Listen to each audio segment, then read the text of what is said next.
Good morning, কেমন আছো সবাই? আমার চ্যানেলের নতুন একটা ভিডিওয়ে তোমাদের সবাই স্বাগত জানাই। আজকে বরের পছন্দ মতো একটা রান্না করব, তাই সেই রান্নাটার রেসিপি তোমাদের সঙ্গে শেয়ার করব। আমি বানাবো মশলা বুট, তাই বুটগুলোকে কাল রাত্রে ভিজিয়ে রেখেছিলাম। দেখতে থাকো রেসিপিটা। সকালবেলা বর ওটস খায়, তাই বরের জন্য একটু ওটস বানাচ্ছি। প্রায় 500 গ্রাম মতো বুট নিয়েছিলাম, সেগুলোকে প্রেসারে 3টে সিটি মেরে নিয়েছি। এই রেসিপিটা বানানোর জন্য কিন্তু বুটটাকে বেশি সেদ্ধ করে নেওয়া যাবে না। বুটটাকে জল ঝরাতে রেখে দিয়ে এদিকে আমি মশলাতে নিচ্ছি আদা, লঙ্কা আর রসুন।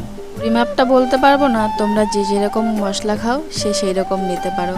গরম হয়ে গিয়েছে, তেল দিয়ে জিরা ফোড়ন দিয়ে বুটটাকে ভাজতে দিব। বুটটা যদি পারফেক্ট সেদ্ধ হয় এই রেসিপিটাও কিন্তু অনেক ভালো হয়।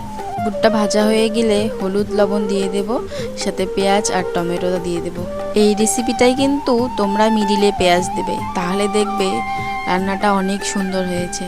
এদিকে মশলাটা দিয়ে দিলাম। মশলাটা দিয়ে ভালো করে কষিয়ে নিয়ে তারপর একটু গরম জল ঢেলে দেবে।